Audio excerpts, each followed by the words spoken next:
Well, we have entered into the last section of the book of Genesis, been making our way through it now for a year, almost a year and a half. Verse 2 opens by saying, "These are the generations of Jacob." The book of Genesis is structured according to these so-called generations. These generations sometimes include genealogies, the lineage of a particular person. But broadly speaking, they just kind of refer to the start of the life account of that person that the author, Moses, is going to now give to us. And usually when it says, these are the generations of blank, it's not going to talk as much about that person as it is going to talk about that person's sons. That's what we've seen the pattern be in the book of Genesis. So when a new person's generation is signaled, these are the generations of Jacob, we should expect now to hear something more about, focusing in on more of Jacob's sons, and we get that, but in particular, the focus becomes on one son of Jacob, the eldest son of his wife Rachel, not his eldest son, but the eldest son of his wife whom he liked more than his other wife. This is a messed up family, as we've said many times, and we're going to see it even more in this passage. And there's a lot of messed up things happening in the life of Jacob, a lot of suffering, a lot of hardship, and it begins at the wicked hands of his brothers. The theme I take to be of the whole life of Joseph, the theme is found at the end of the book of Genesis. Genesis 50, verse 20. You may be familiar with that verse. It's the Romans 8:28 of the Old Testament. Romans 8:28, God works all things together for our good. Genesis 50, verse 20. After all this hardship that Joseph went through, one thing after another, one loss, one disappointment, one suffering after another, that began because his brothers hated him. And finally, at the end of the book, they plead for his forgiveness. Do you remember what he says in Genesis 50, verse 20? You meant evil against me. God meant it, your evil, for good. You meant evil against me. God meant it for good. I'm tempted to preach that verse now, but we're going to get there at some point. That is the point. That is the theme of the rest of the book of Genesis. So I'm apologizing up front that that's basically going to be the theme of every sermon from here on out. And I think I've said to a few of you, like, man, I'm trying to figure out how I'm going to preach the different passages coming up differently.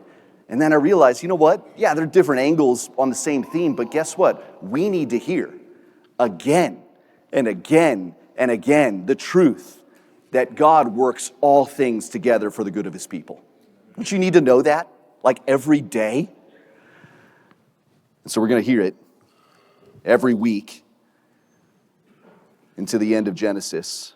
The different hardships that Joseph faces are different angles, different means, different instruments through which God is showing he's working all things together for the good of his people. In Genesis 37, the particular hardship is familial. His older brothers don't like him at all. They are envious and they are murderous. And another problem related to that is Joseph's dad, Jacob, the dad of the older brothers as well, is showing unnecessary favoritism to Joseph that provokes the older brother's jealousy. So with that in mind, here's kind of the point of Genesis 37. God is working out his plan to bless all peoples through the wicked plotting of some people. And those some people are part of the family. I don't want you to forget, one of the overarching themes of the book of Genesis is that God made a promise to Abraham, Joseph's great-great-grandfather, that through the offspring of Abraham, God would bless all the families of the earth. By the time we get to the end of the book of Genesis, we get a little taste of that worldwide blessing because, spoiler alert, Joseph is going to rise to power, become the second most powerful person in the known world, and through that, he's going to save all kinds of people around the world from a famine. In this opening chapter, the scene here in Genesis 37 shifts by location. So there's different scenes that change according to the location of where Joseph is at.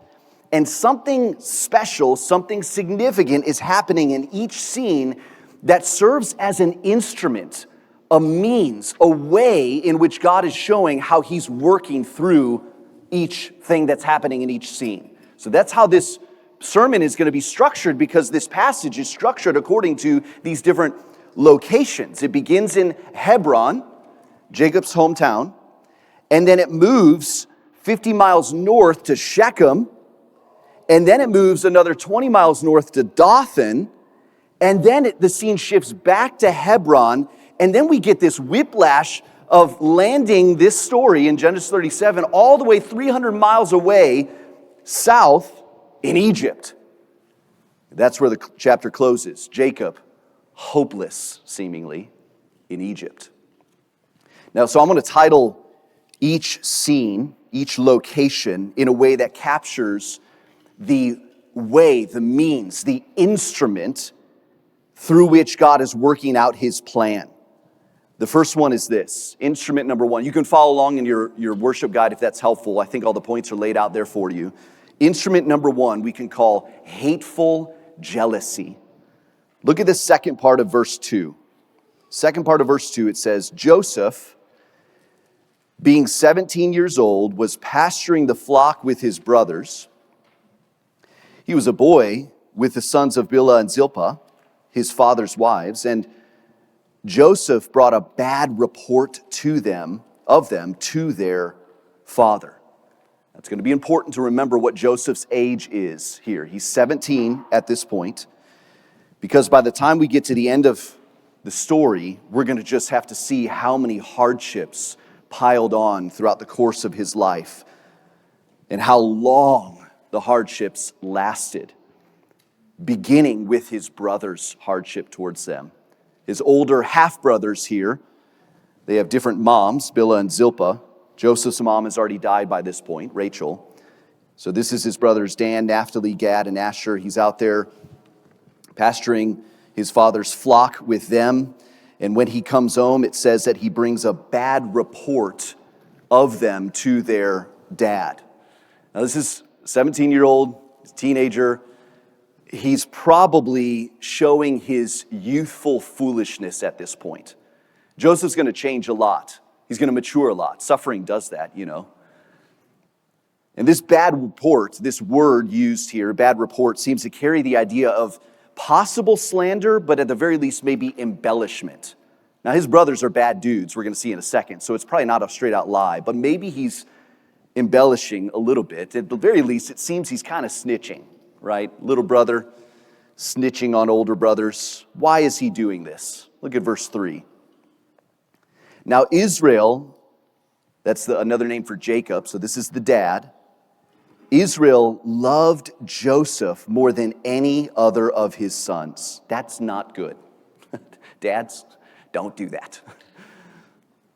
Because, it says, he was the son of his old age, and he made him a robe of many colors. To say he's the son of his old age means this is the son that Jacob, in his old age, had waited and waited and waited for. Why was he waiting for him? He already had 10 other sons from Leah and a few concubines. What's he waiting? He wanted Rachel to have sons because he favored Rachel the most. And Joseph is the eldest of Rachel, Benjamin being younger than him. So clearly he's favoring Joseph here, and it seems Joseph is kind of milking this favored son status. when he brings the bad reports to his dad about his brothers. And at the same time, his dad gave him this special coat of many colors, as your translation may say, that Joseph just seems to love to wear around his brothers all the time. Like, look at me, look at my coat. What is this coat? What's this coat of many colors? The only other place in the Bible where this term, coat of many colors, is used is in 2 Samuel chapter 13, and it's a reference to a royal garment. This is not a special kind of garment that you would roll up your sleeves with and get to work. This is like something you would wear at a party or something. This is a fancy garment indicating that Jacob favored Joseph. Jacob wanted everyone, including his other sons, to know, I like Joseph the best. I mean, just bad parenting 101. And it seems, though, that one reason why Jacob favored Joseph is because he believed that Joseph would be the promised one through whom his line would come, the king, the Messiah, the one who would crush the head of the serpent, as mentioned in Genesis 3:15. And so he gives him this coat of many colors, thinking that it's through Joseph's line that would come the Messiah king. Now, is that true?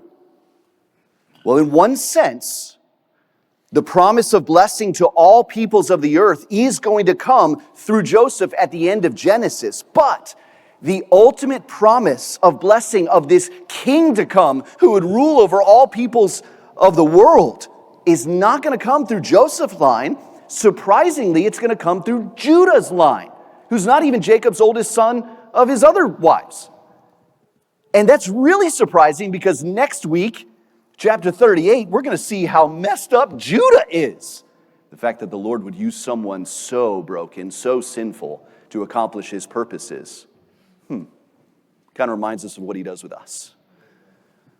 So stay tuned next week. Genesis 38 is going to be crazy. Maybe, parents, you need to read that ahead of time to see if you want your kids in here for that.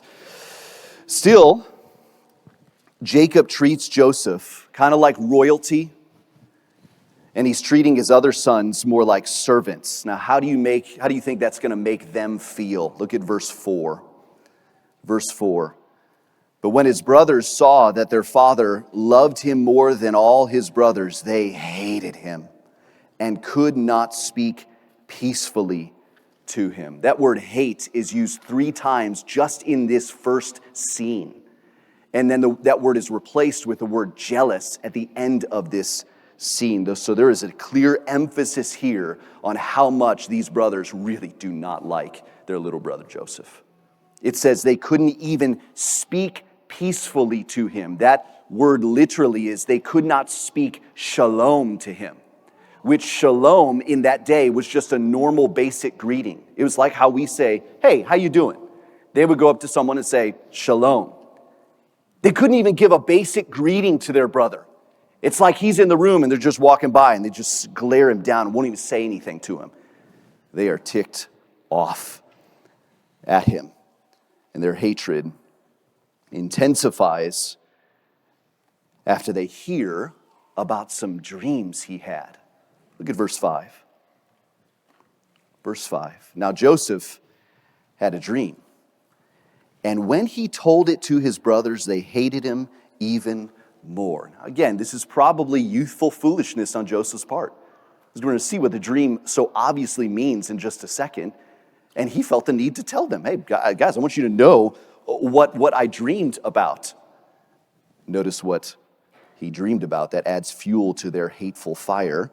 Verse 6, he said to them, hear this dream that I have dreamed. Behold, we were binding sheaves in the field, and behold, my sheaf arose and stood upright. And behold, your sheaves gathered around it and bowed down to my sheaf.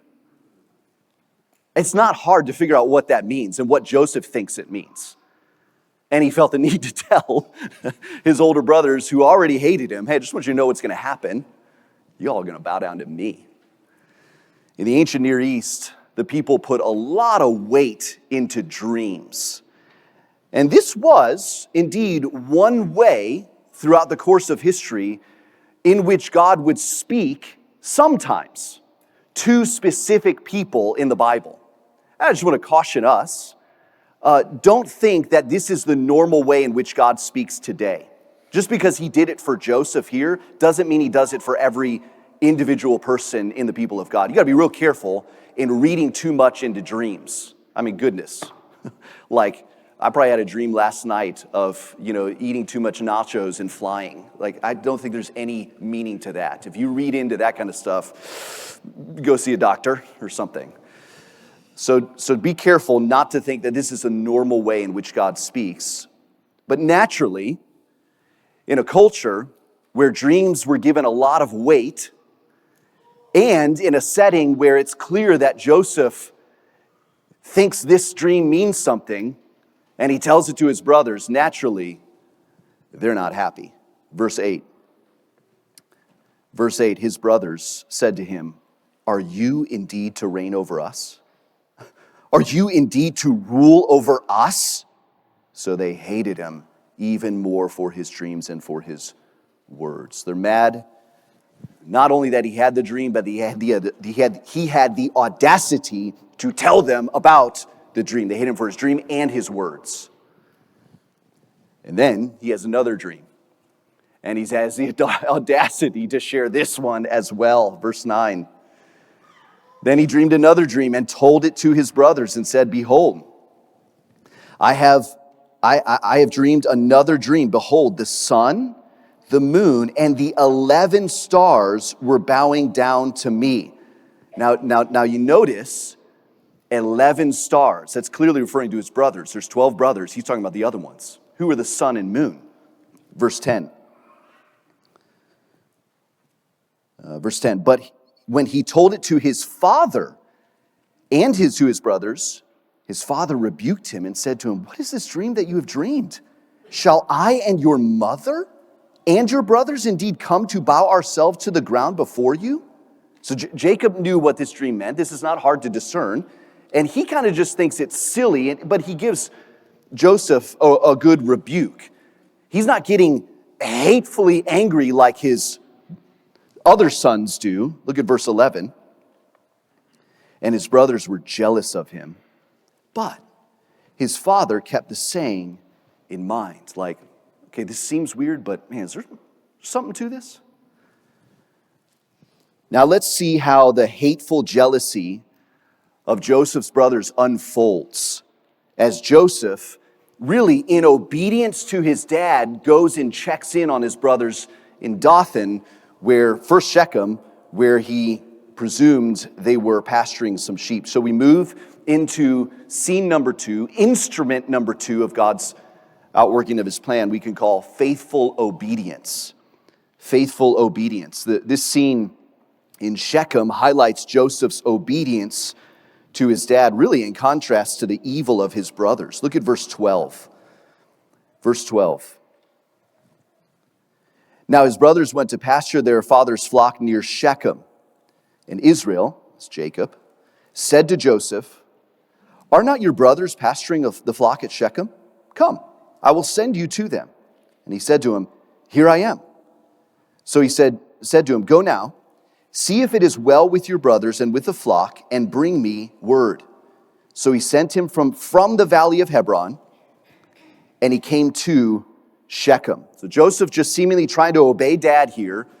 And it kind of sheds a little bit light on perhaps that bad report that Joseph brought in the first scene. Maybe this was something that dad told him to do often. Hey, go check on your brothers. And yet the brothers are very ticked off at Joseph, the favored one, when perhaps they should be more rightly angry at their dad who's doing the favoring. He's just obeying his brothers, his dad here. And so he heads to Shechem, which, if you remember what Shechem is, where Shechem is, and what happened in Shechem, this is the place where Jacob's daughter Dinah was defiled. And it's the place where Jacob's other sons, Levi and Simeon, slaughtered a bunch of the men of the city for capturing their sister. And it kind of makes you wonder why Jacob would be fine just sending his 17-year-old son back to that place, to Shechem.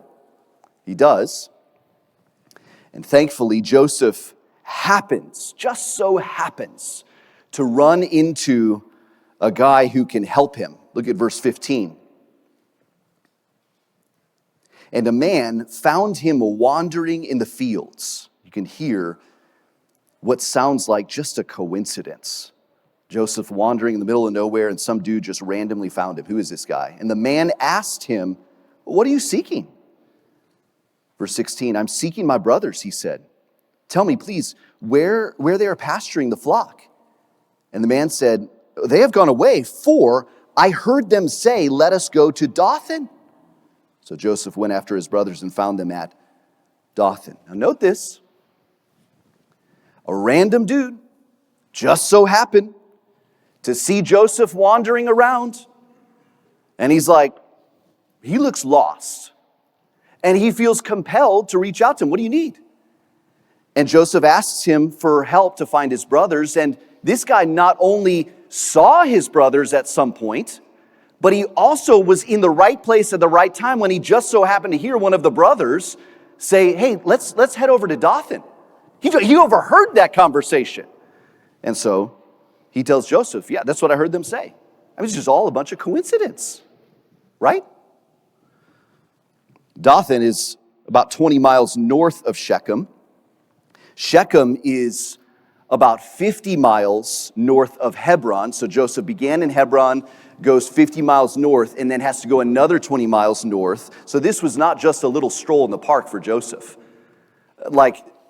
This is not like me saying to my kids, hey, go across the street in the field where your brothers are playing, check on and see how they're doing. This is a journey that Joseph is on, 70 miles, and he's likely traveling by foot. I think of, Austin to San Antonio, right? About 70-ish miles, takes about an hour and a half to drive or so.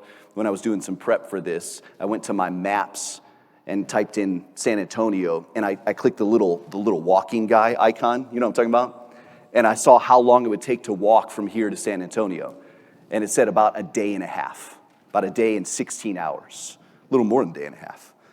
So this is some commitment on Joseph's part. He's a faithful son who obeys his dad. He heads to Dothan, which, by the way, Dothan, 20 miles north of Shechem, Dothan, unlike Shechem, is a place, it's a city through which a lot of caravanning on the way to Egypt occurs.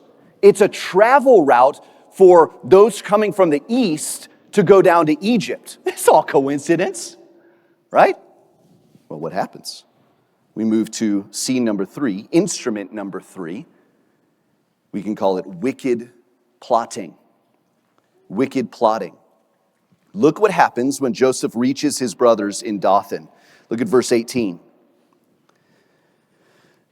They, the brothers, saw him from afar, and before he came near to them, they conspired against him to kill him.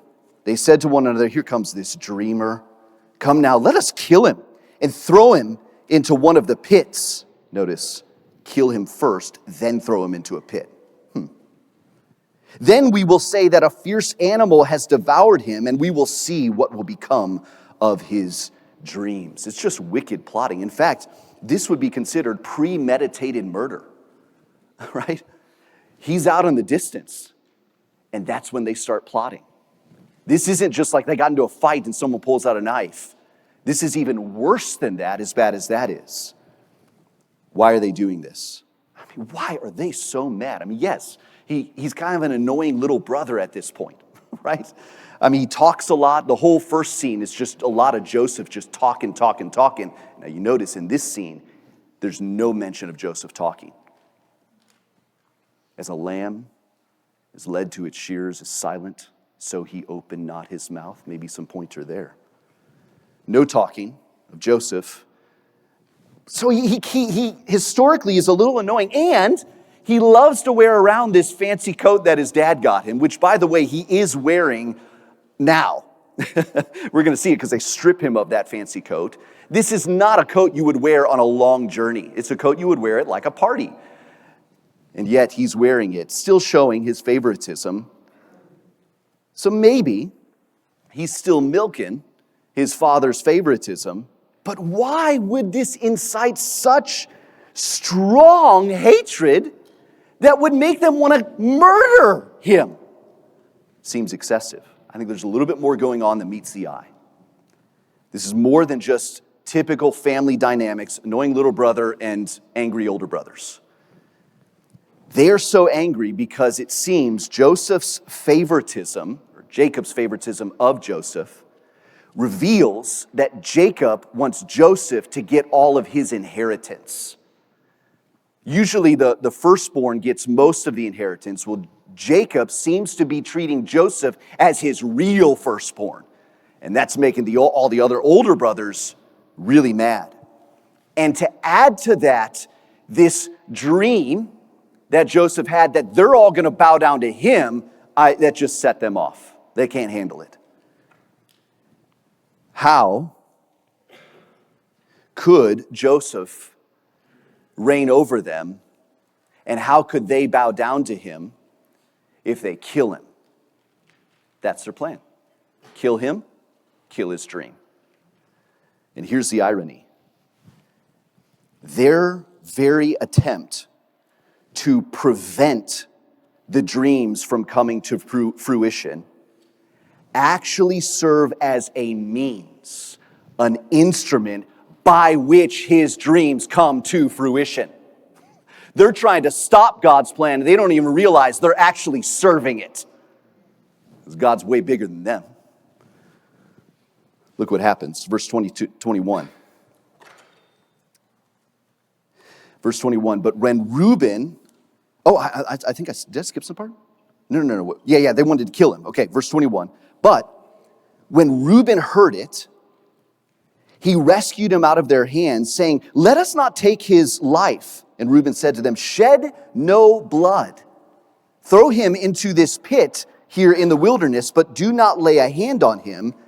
And then the author includes this, that he might rescue him out of their hand to restore him to his father. So Reuben's conscience is starting to bother him. Reuben, the oldest son. And he tells them not to kill Joseph by shedding his blood. That language alludes to Genesis 9, verse 6, which Joseph's brothers would have been very familiar with, which says, if you shed the blood of an innocent man, your blood will be shed. That's how it works. Your life deserves to be taken. And so Reuben knows that the brothers would be familiar with that principle, so he's appealing to their self-interest that they don't want God to kill them because they killed Joseph. So he says, hey, just throw him into a pit. Now that still appeals to their self-interest because these pits function like a cistern that tended to hold a lot of water. And so Reuben is saying, don't take his life by shedding his blood, like Genesis 9:6 says you shouldn't do. Rather, just throw him into a pit and maybe he'll drown there.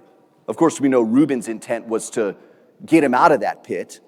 But still, it was appealing to Joseph's brother's selfishness that, okay, we'll still kill him, but at least we won't break Genesis 9:6.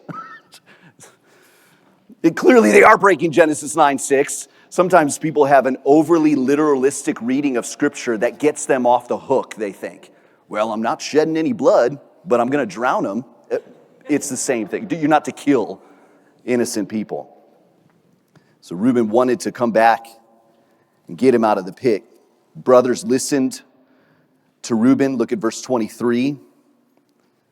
So when Joseph came to his brothers, they stripped him of his robe, the robe of many colors that he wore, and they took him and threw him into a pit. The pit was empty. There was no water in it. This particular day, for whatever reason, this pit just so happened to be dry. Something the brothers didn't seem to check first. They just threw him in, and then maybe perhaps later realized, oh, there's no water in it. I want you to catch this. If Reuben's conscience had not bothered him in the way it did, which is surprising, because if you remember a few chapters before, Reuben was the one who committed adultery with his father's concubine. This is a guy who historically doesn't have much of a conscience, and now he does all of a sudden? Where'd that come from? That's just coincidence. if he had not intervened. And if the pit had not been dry, Joseph probably would have died. He would have died if he hadn't intervened, and if the pit had water in it, he probably would have drowned. And so would his dreams. And so would God's plan. But God's plan cannot die. God's decreed plan is as sure as God is alive. It will happen. Now notice how his plan keeps unfolding through the wicked plotting of Joseph's brothers. Look at verse 25. Look at what it says. Then they sat down to eat. Make note of that. They just tried to kill their brother, and they're like, well, lunchtime. All in a hard day's work, let's take a little break, sit down to eat. They're so nonchalant about their murderous intent. Time to eat. Stomach's growling, can't pass that up. They sit down to eat. Verse 25. And looking up, they saw a caravan of Ishmaelites coming from Gilead with their camels bearing gum, balm, and myrrh, and on their way to carry it down to Egypt. Now, if you've been with us in our study of Genesis, you know that phrase, looking up. It's often a hint of God's providential hand at work. Like, whoa, hey, look at this. It's surprising to the people and surprising to the reader, but it ain't surprising to God. They look up. Just so happens there's this caravan of Ishmaelites coming just at the time when they decide to take a lunch break. They're coming from Gilead, which is about 70 miles from Dothan, 70 miles east of Dothan. And so again, think Austin to San Antonio. It's a day and a half's journey. And this caravan just so happens to pass at the exact time when the brothers, right after they try to kill their brother and they sit down to eat some food and they look up, oh, look at this.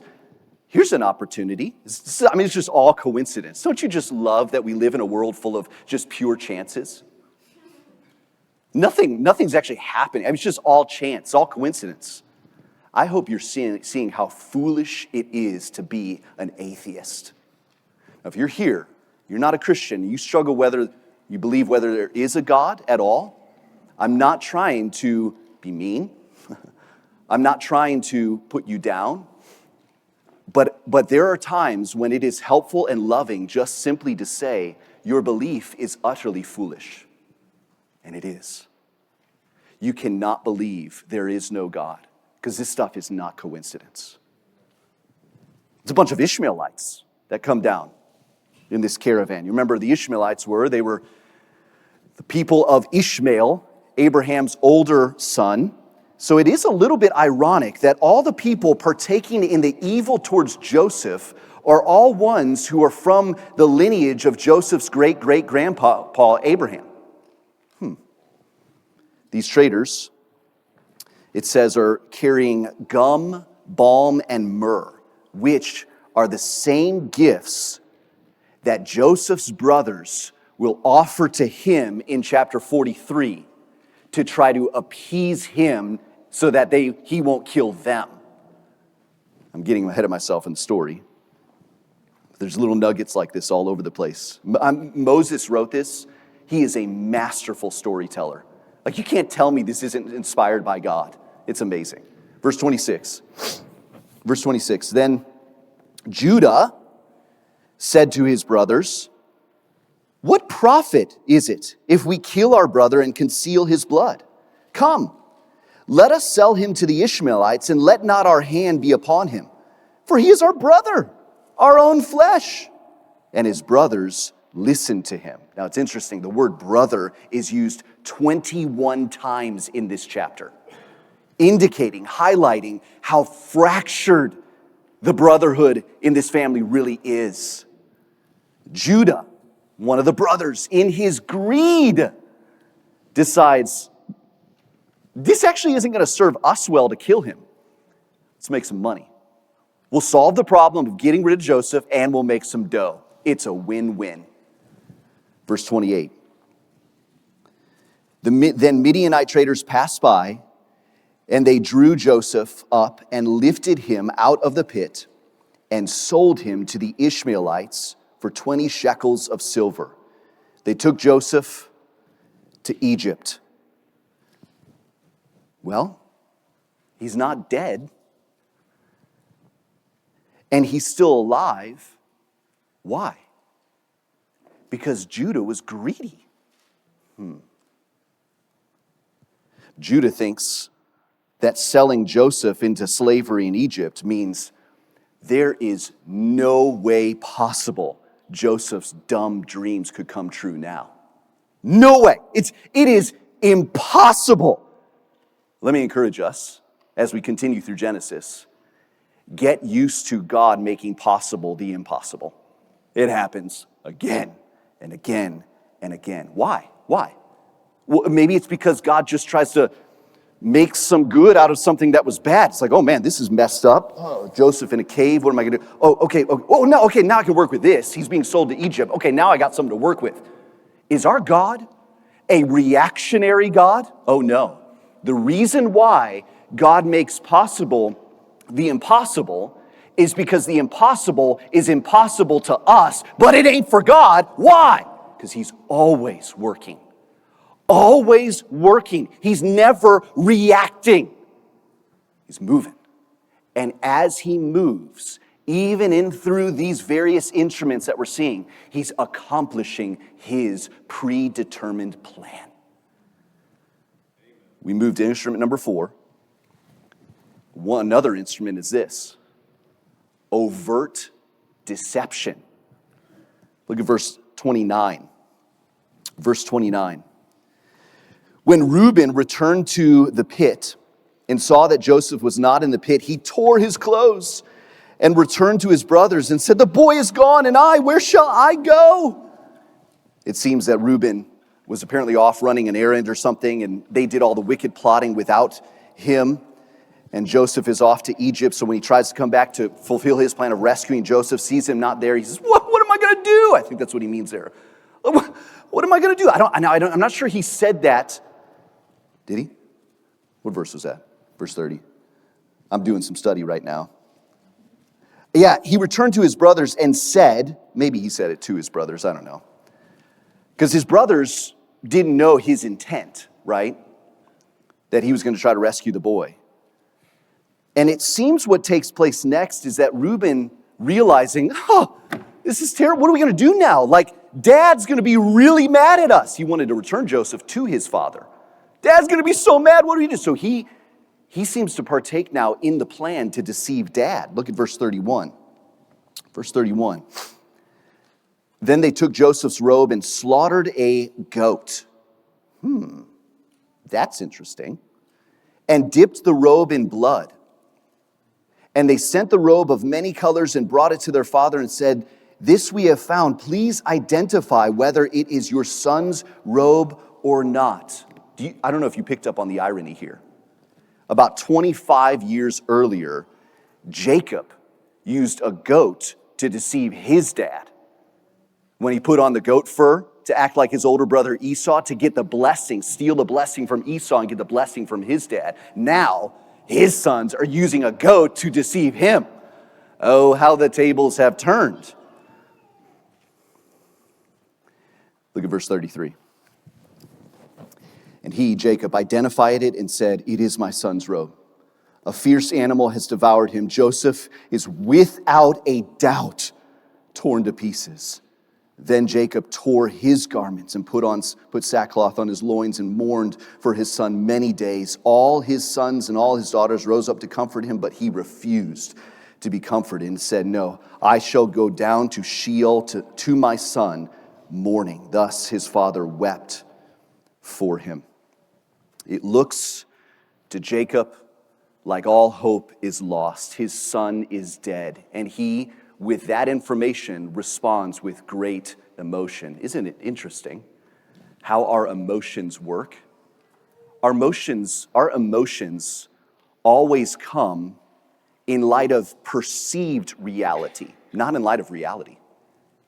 Your perception might be right, We could be wrong. He thinks his son is dead, and he is weeping like his son is dead, but his son is not dead. Where is he?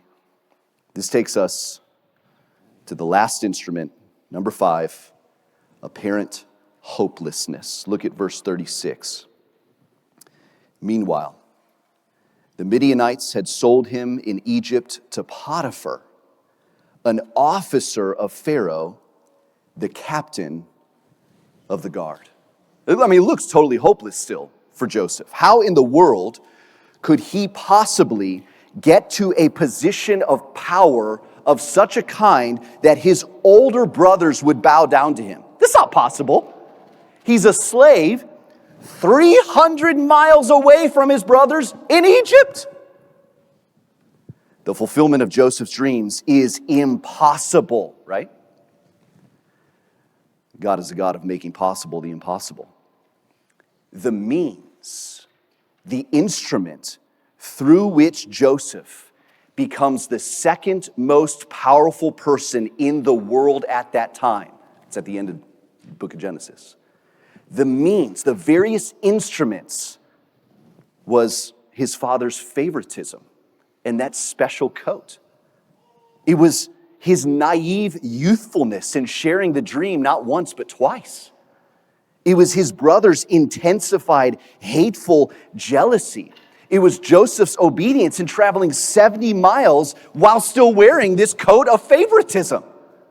It was some random dude who just so happened to run into Joseph in the middle of nowhere and just so happened to overhear that his brothers were planning to go to Dothan. It was his brother's malicious attempt to kill him. But it was also Reuben's sensitive conscience that stopped his death. And it was a pit that just so happened to have no water in it that day. And it was a caravan that just so happened to pass at just the right time. And it was Judah's greediness for a few bucks. All of these were instruments through which God fulfilled his plan to bless all peoples of the earth. It is through the countless, seemingly insignificant details over which God is entirely in control. God intended for Joseph to get to Egypt. And where does he land when he gets to Egypt?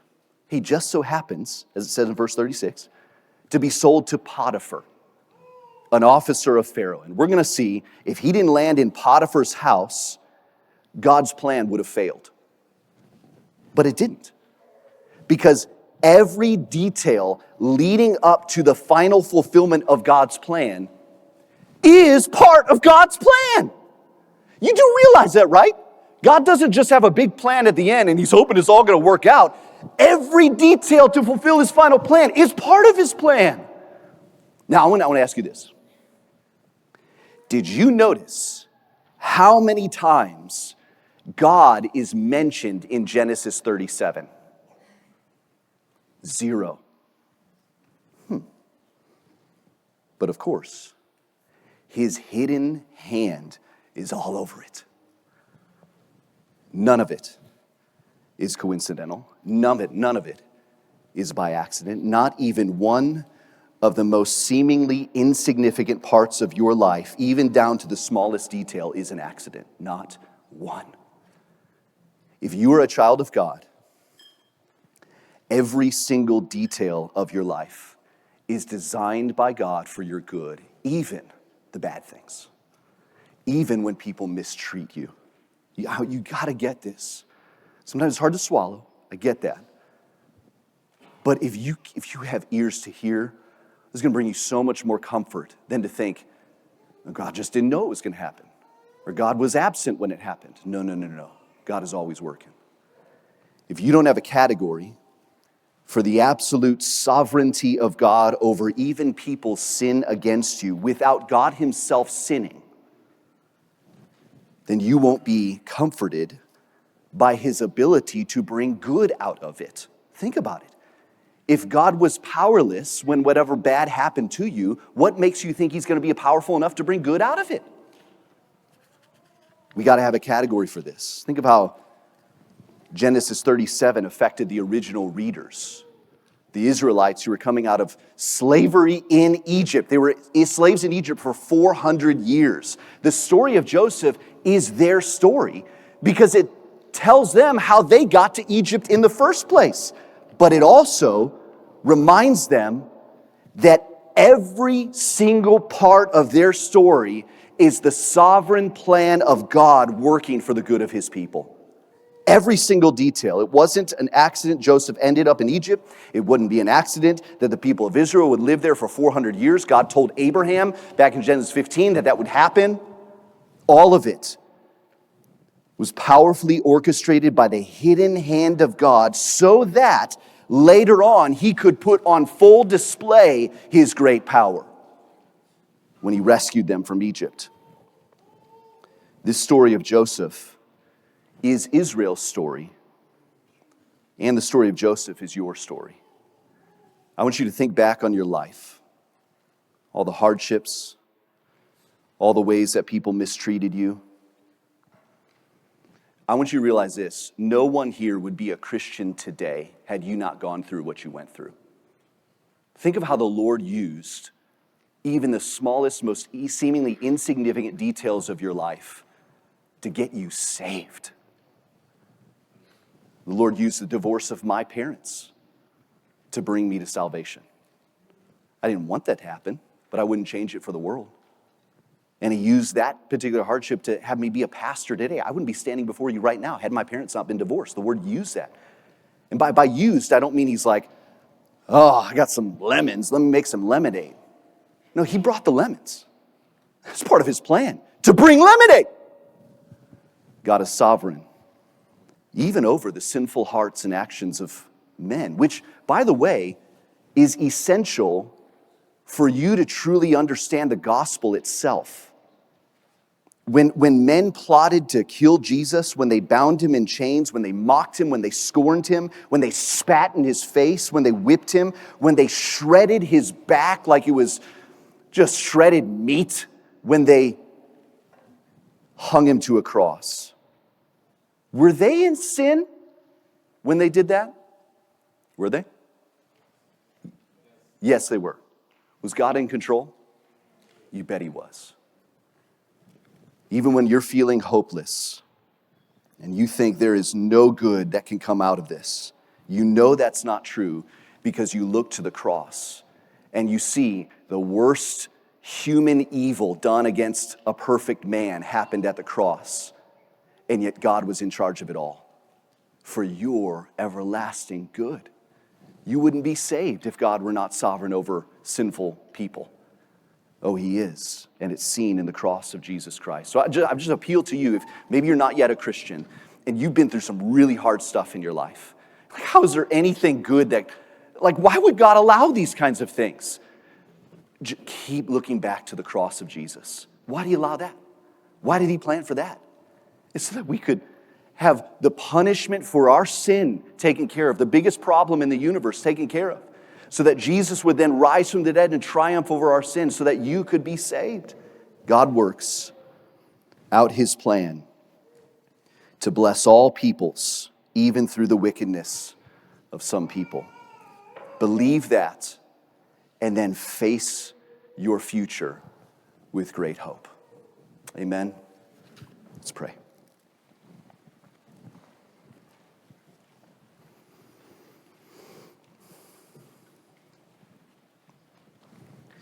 Lord, this is our prayer.